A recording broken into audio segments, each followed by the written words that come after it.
Episode 1. Here we are. Here we are. It is Teo, I'm Rye. and this is In All Fucking Honesty. So what is In All Fucking Honesty? Kind of self-explanatory, just that. I feel like it's self-explanatory. So basically this podcast is going to be, exploring some hot takes, some hot topics from a perspective that maybe some of y'all might be surprised by. In your case, yeah. Yeah. Yeah. In my case, definitely. So in the spirit of In All Fucking Honesty, I'm going to start off with, I'm gay. Some of y'all may be shocked. Some of y'all may not be. I know for me, even to this day, saying it sometimes feels like, ugh. I was just about to ask you, how does it feel to actually say it and just... It doesn't, honestly now in my big age,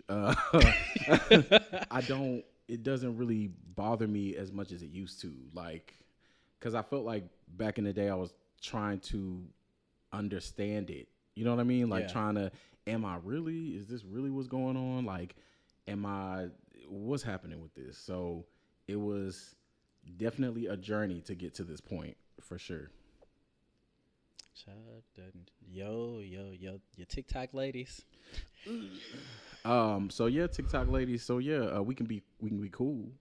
I feel like there's a lot of people around me that's gonna be like, see, I knew it. Yeah. But I mean, honestly, and I've always been private. So for me, my biggest thing about not saying anything now, I mean, obviously, it was really easy to hide behind the fact that I did music. Like, right. Some of y'all know I'm a singer. I was doing singing for a while, and it was convenient for me to hide behind music and things like that. And like, oh, I'm not trying to be with nobody because I'm trying to do music. I'm not trying to whatever, which was partially true. So you actually see that a lot. Yeah. So, I mean, it was true, but in the sense of like, I didn't know how to feel about it. If I really felt that way, do I really want to expose this at any point? Because I felt like it's my business, and my business is my business. So, and it still is. Yeah, nothing wrong with that at all. That's kind of how it should be. Mm-hmm. And I don't really feel like we have this thing, especially black people, with putting everything on the forefront. Everybody has to expose. Right. And you shouldn't. Yeah. I feel like it's become a society thing. But yeah, I will say, like, yeah, I think that there's some sort of like black entitlement in that sense to where you got to tell me everything. I need to know. I need to know. What do you need to know? Like, because you could think about like parents and stuff like that. You can think about some of your friends and the parents and feeling like, I need to know everything. It's like I'm not laying down with you, so what you need to know for? Right. And then that's another part of it, because I was like, I felt like once you say it, like now I still even feel this way. Once you say it, now is everything you do, everything you wear, everything you say, what you listen to, it's gay. Because everybody ties your personality, mannerisms, the way you dress to sexuality. Yeah. Especially this day and age. Yeah. So it's like, oh, he wear them earrings because he gay now. You know what I mean? Or, oh, he wear it's no longer because I'm an artist. You know what I'm saying? Like, it's no longer because I'm eclectic in dress because he's an artist. It's now because, oh, he gay. And I ain't like that. I still don't like that. But I feel like it's necessary for me and us to have conversations like this, which is the premise of this podcast, is to highlight things that are deeper than the shallow. Like, oh, you look good, you got some abs, or oh, you look good, I see you got them cakes. We trying to go deeper. Something with some depth. We are not surface level here. No, we have these conversations all day. I don't think you can be surface level with being honest. So yes, yeah. Exactly. And that's why this podcast is so perfect for us, because we have honest conversations with each other all the time. Like, I'll be like, I don't know, Bess. You'll be like, I don't know. Definitely hold each other accountable. Yeah, we'll be like, yeah, okay, yeah, I feel you. I support you, but maybe not. So, but for me, my experience growing up was, you know, trying to figure it out, but I was able to be behind a veil. You know what I'm saying? Like some people or most people may not have even thought that about me or whatever, or some may have, but because I never came out and said anything, Right. I was able to, especially once I got out of the house on my own, you know, whatever, I was able to navigate in the straight world and whatever. How was it different for you, considering the fact that you've been out for a while? I came out when I was 15. Yeah. I don't know. I feel like as a kid, you go through, or like there's a few of us that go through that whole thing going through school. You meet people and you have the bullies and stuff where because you did one little thing that seems girly, you got picked with. You were the gay kid, and you might have not even been gay. That was me. I didn't do anything, or I don't feel like I did anything that was gay because I wasn't attracted to guys when I was being called that. Yeah. It wasn't until I was 15 when I started questioning anything. Yeah. But yeah, I came out when I was 15, and I don't know. Thinking about it now, I feel like if it hadn't have been for the two guys that I met and my stepbrother at the time, I don't know. I don't know how that experience would have been. Yeah. They contributed heavily to me questioning myself, and then my first experience with actually liking somebody and having somebody approach me. Yeah. I know going through that experience, it wasn't the best. This is coming out like when I came out, I came all the way out. So family knew. Yeah. Friends. Yeah. And you're 15. Yeah. You don't even know who you are yet. Still figuring all of that out. And so once you say that, now everybody feels like they know you, or they can tell you what you are, what you're not, and you're like, I'm still trying to figure out. Yeah. I might actually still be attracted to women. I don't know. And you I know what I'm was, saying? because I still dated them. Yeah, exactly. I dated women all through my high school and even after. Yeah. Like, so, and I was struggling with that. Like, because you know how it is with us. It's like, it's bad, you know. I don't know, it was kind of different for me because I don't feel like I struggled with it. I liked what I liked at the time. If I was feeling a guy more, I would talk to a guy. If I was feeling a girl, I was with a girl. Yeah. I think that was one. I guess that was why it was so hard for the people around me to accept, because I danced and I was on like I like dancing.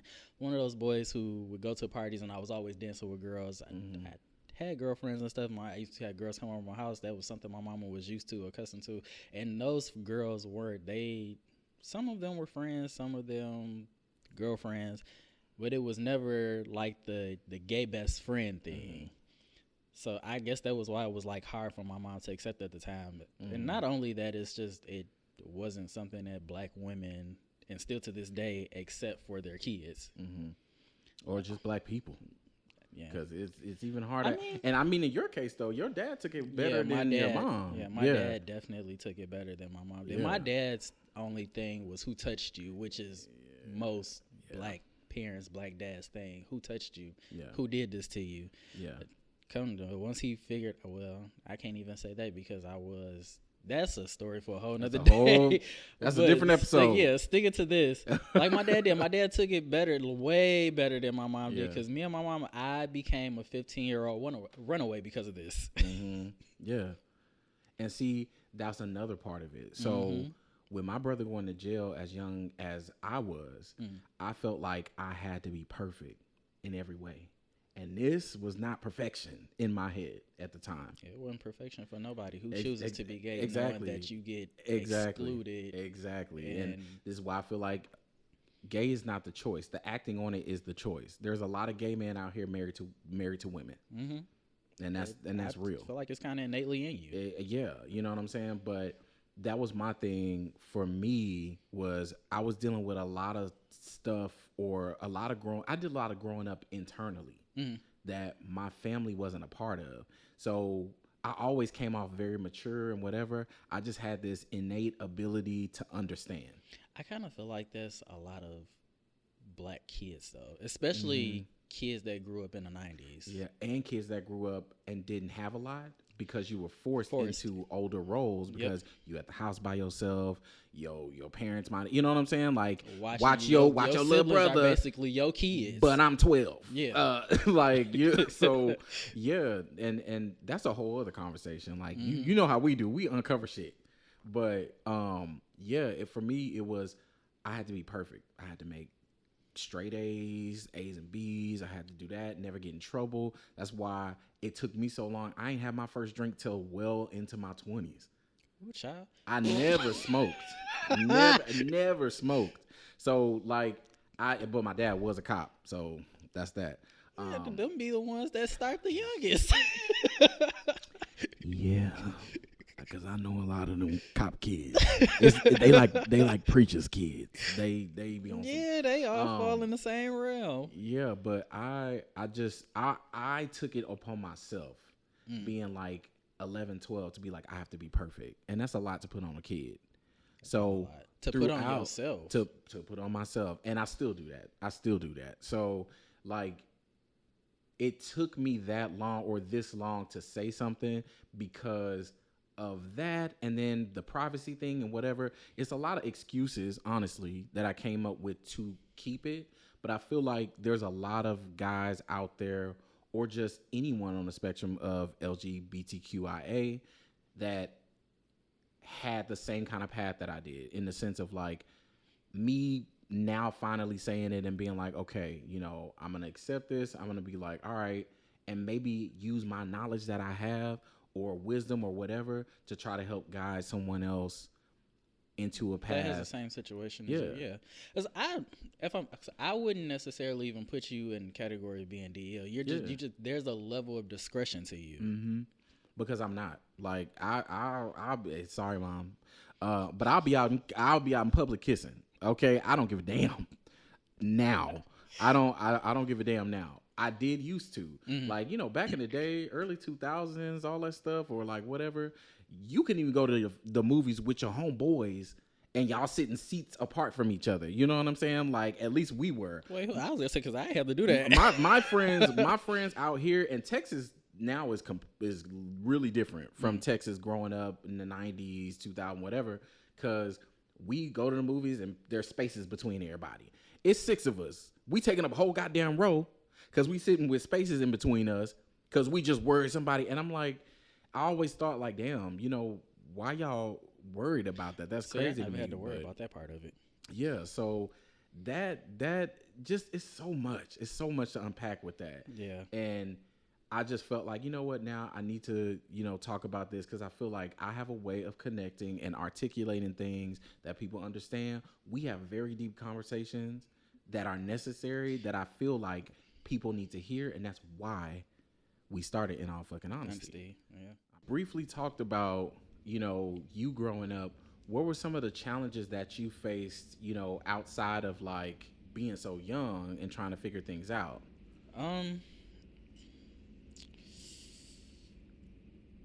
I can't say I had any bad experiences school-wise. I pretty much was cool with everybody, and me coming out really didn't faze nobody. I kind of feel like that came with like a reputation of fighting and stuff, so that could possibly play into it. And then I was just cool with everybody. Home life though, that was another story. Like my sister and even my little brother, as young as he was, like those were my biggest support system. My grandmother, God rest her soul, I really don't know where I would be if it wasn't for her. Like I said, I was a 15-year-old runaway. I had my mom tell me how it was wrong. I was ostracized from the church we went to, like literally pulled into the pastor's office and told I couldn't be a part of the praise team. I couldn't do any of the youth events because of me being gay. Mind you, I hadn't even come out to the church yet. Come to find out, my mom's husband at the time, his bitch ass, and his mom, excuse me. So I was gonna we'll edit that in post. But his mother went back and told the pastor. before I could say anything, before my mother got a chance to say anything. And this is what I'm talking about. You know what I'm saying? That's what I'm talking about. But go ahead. And that's how that happened. I had issues again with my mom, her husband. I had my mom throw the Bible in my face. Couldn't do anything. Wouldn't let me leave out the house. Said it was because of different things. Well, because I getting in trouble for different things. I really don't feel like that was the cause. I really feel like it was her anger and animosity towards me being gay at the time. Now me and my mom have like that's like my best friend. That's y'all my are ace. real tight now. Yeah, but then shout out to mama. No. My mother, that was enemy. That she was the op. Yeah, not the op. Not op mama.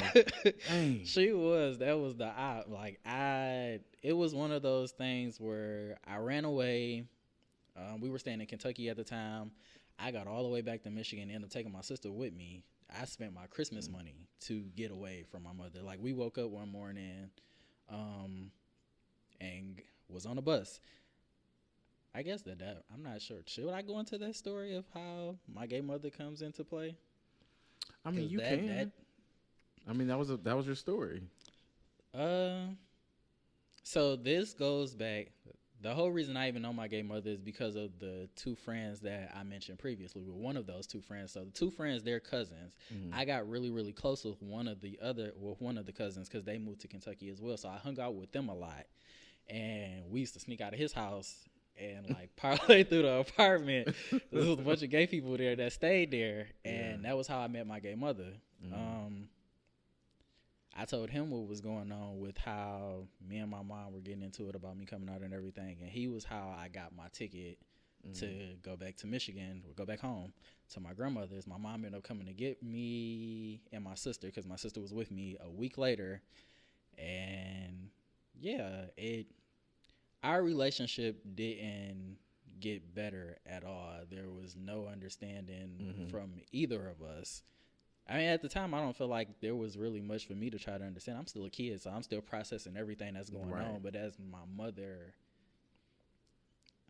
I expected there to be some type of leniency or understanding or trying to understand where I was coming from, or at least some type of compassion, something. Yeah. Because I'm still figuring this out, too. I'm also going through something right now. Like, that can be very traumatic for a kid, you know? It was. Because in our culture, it's not, they ain't trying to hear that. You know what I'm saying? And you're also trying to navigate and figure out who you are. And I think a lot of the times with our people or just in our culture in general is like, I think the anger comes from like feeling like it's their fault or some form of guilt. You know what I'm saying? Or being angry at the fact whole like family legacy thing and it being shameful to the family. Yeah, and it becomes they internalize that and they forget about you. You know what I'm saying? Like a lot of the times with people and the way that they react, it's about them and it's not about you when really it should be about you and you trying to navigate something that you really are trying to figure out. And regardless of if you feel like it's right or wrong or whatever, this or that, supporting someone goes a long way. It does. You know what I'm saying? Like, and I didn't feel like I had that. Exactly. Like, because I had it. I had it from my little you had it from other brother, people. Though. Yeah. But is it that your parent, your mom? Yeah, they couldn't really understand what it was I'm going through. So again, as my mother, you would think. But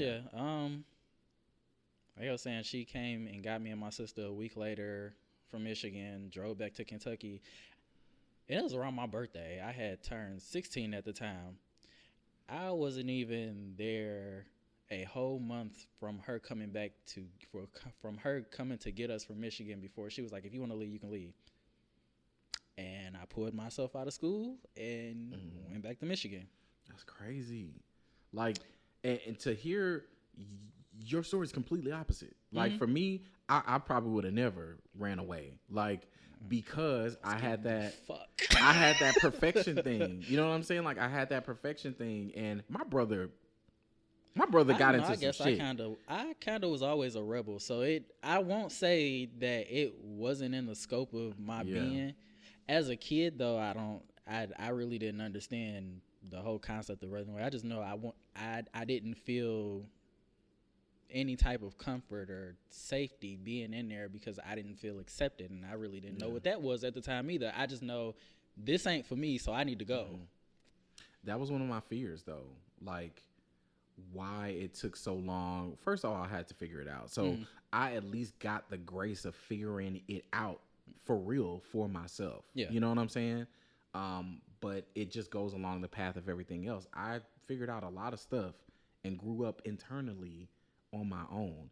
It's not that my family wasn't there in other ways, but I kind of felt like I had to put everything on my own shoulders because everybody was so wrapped up in what was going on with my brother. And I just was like, yeah, I don't have time to bring shit. You know what I'm saying? Let me just roll through this and go whatever. Because honestly, throughout high school, I wasn't really thinking about that. It wasn't until my senior year that it actually came up in reality. Like, I think there were times where I felt like, dang, I don't know what I'm feeling. What is this or whatever? I played football and I always felt uncomfortable in the locker room. Like, not because I was looking at people like, ooh. I just was like, I just don't feel comfortable in here. And, you know, I was always very weird about people touching me. I'm still like that about people just touching me that I don't know like that. Don't touch me. And they be all wrestling and doing all that shit and whatever. And I'd be like, don't touch me. So I had my own shit that I was going through, but I had to go through it on my own, and I didn't have to go through it on my own, but I did.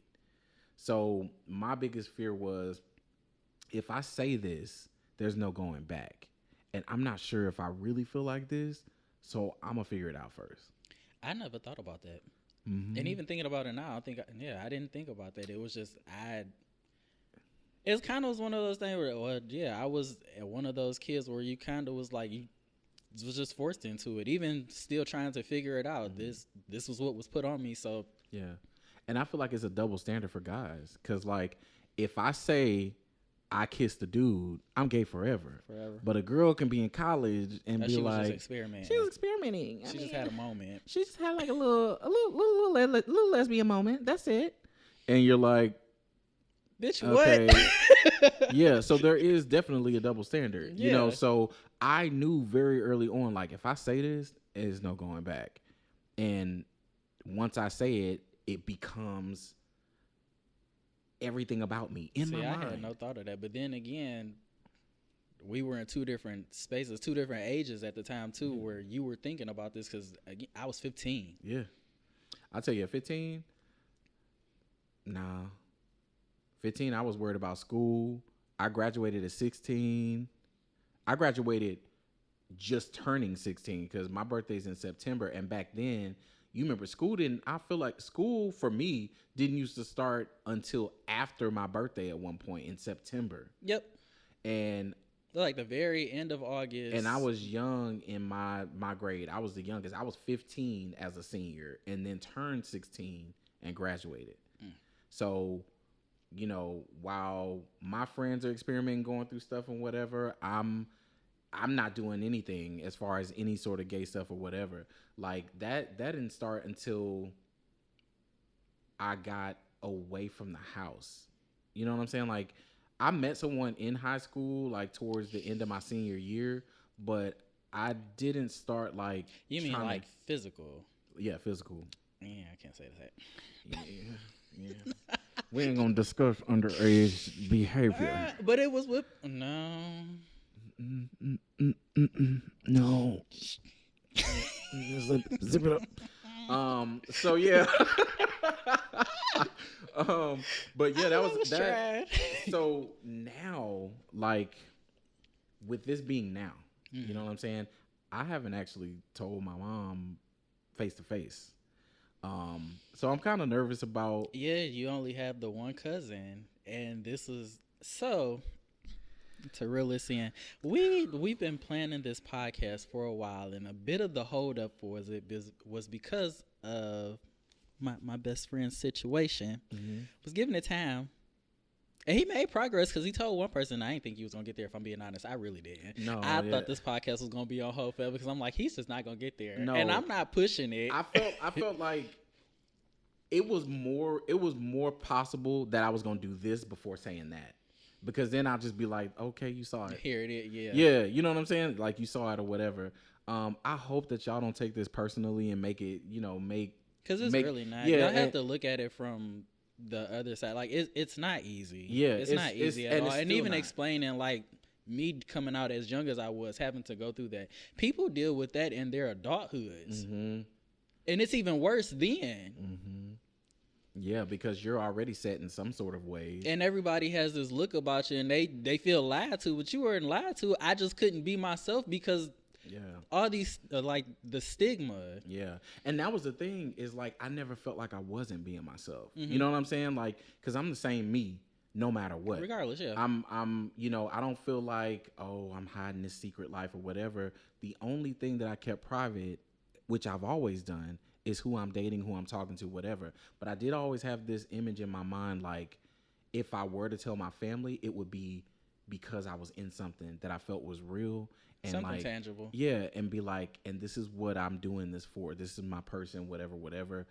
And trying to get away from the whole, like, you just doing this because you wanted the sexual aspect and you just want to I mean, we can't negate the fact that, man, we are very sexual in nature, but that's not everybody. That's not everybody's thing. Yeah, and then now for me because I had my whole phase, which you didn't have, which is crazy because we have such opposite stories. You're the rebel, but here I am having a straight up whole phase. I have so many more years over you with being gay, and I didn't have a whole phase.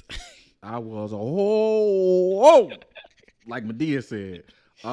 In my standards of a hoe, I know some bigger hoes. I do too. I mean, for some people, I guess I would be. I mean, with the way this summer went, I guess I could say, nah, hell nah. What? I mean, I really didn't do much. I really didn't do much. Nah. I talked to a hell of people though. Yeah. Well, you know. Yeah, we're not gonna talk about your roster. Nah, I ain't got no roster. What? No, I got main people. But that's another thing. Like, this whole thing, and that's where this show's gonna get way deeper because we want to talk about stuff like, how exhausting it is, like when you're emotionally, mature and emotionally intelligent, and how exhausting it is to live this lifestyle because niggas be on some. I definitely understand. I mean, because that's the thing. Like, I don't feel like no person, no guy, no male in their right mind wakes up and be like, oh, I want to date another nigga. Yeah. Knowing how we fuck over people and their feelings. Listen, the reason why gay men be loving a summer walker and whatever, because we can understand what it's like to deal with whatever. We understand. Yeah, but I also feel like, gay men will give women the best advice about dealing with guys too. And will. I think that because, like, I know I'm gonna just toot my own damn horn. I know I'll be giving good advice to my cousins and stuff about men, because I'd be like, nah. Shout out to Brittany, because she will attest to that. Yeah, that's what I'm saying. Like, I'd be like, nah, he trying to blah blah blah, because women think completely different from us, and even as a gay man, I still think like a man. I just think I have another side that thinks, okay, I can understand a woman's perspective. See, that's interesting, because even this is where, because we both work from different worlds, because I feel like emotionally, I think from a woman's standpoint. Yeah. I honestly don't feel like I have it in me to think from a man's standpoint when it comes to emotions, because I wear my emotions on my sleeve. Yeah.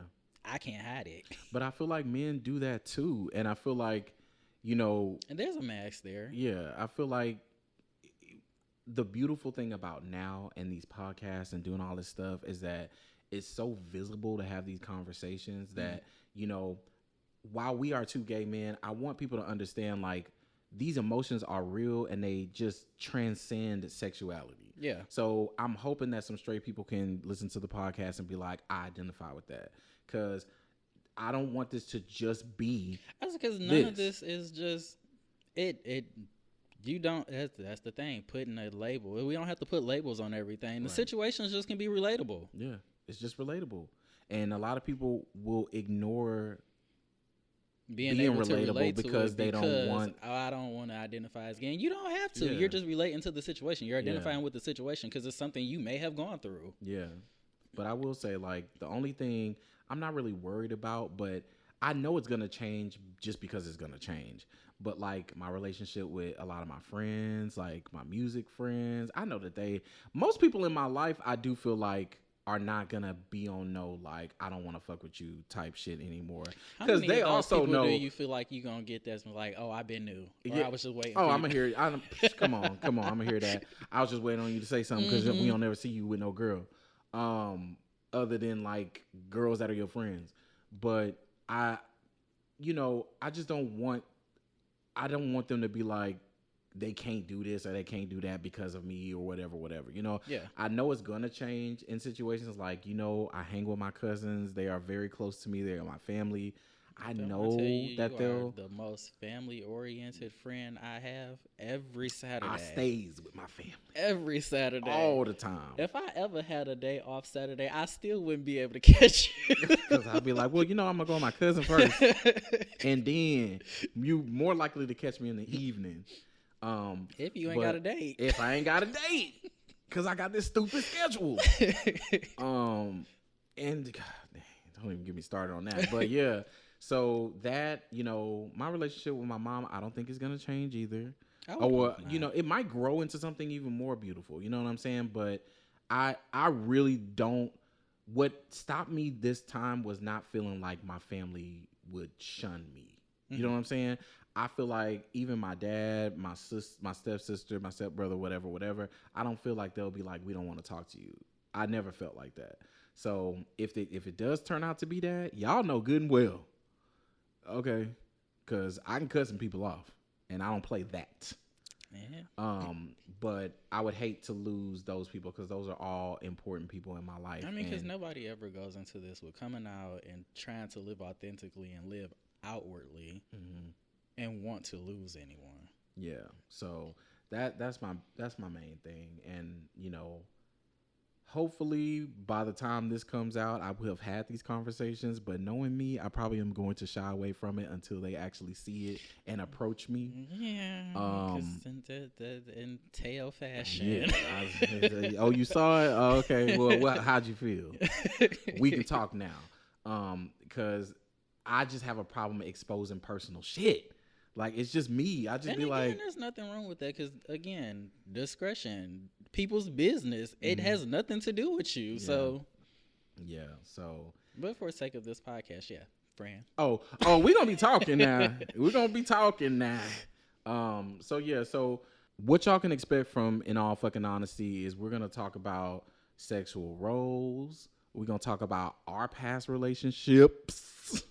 These current ones. We're gonna talk about even the fun stuff. I know you guys want to talk about the fun stuff, the sex stuff, whatever. We'll talk about that. But we also gonna talk about the feelings and unpacking shit and having adult conversations. Yeah, like that's just what it's gonna be. And y'all get two different perspectives because I wouldn't say you're conservative. Because you find out things about me that make you think otherwise. Fuck away. I am an angel, and I don't do nothing wrong. But yeah, that's basically what it is. If there was a person, if we were combined in one person, the way we would be separated is he would be the angel, I'm the devil. Yeah. Yeah. But I feel like I'm the devil in certain situations. Yeah. Because, I'll be like, nah, fuck that. Yeah. You'll be like, well, no, I've grown. I think that's because now I'm trying to be a little calmer. You in your soft era? Yeah. Yeah. I feel like I'm in my fuck you era. And you are. You definitely are. Because, I've bent over backwards for several people. And right now, I'm in my, listen, I will talk to who I want to talk to. Whatever. Because I've always been a relationship person. And niggas play games. And we ain't here for it. And we just not here for it. So, yeah. Is this the end of the Coming Out episode? This episode is the Coming Out episode. You got anything else you need to say? No, not at all. We will see y'all next time. And like you said, this Coming Out episode. Welcome to In All Fucking Honesty, and prepare yourselves. Prepare the others. Because it's about to go down. So, yeah. All right, y'all. We out.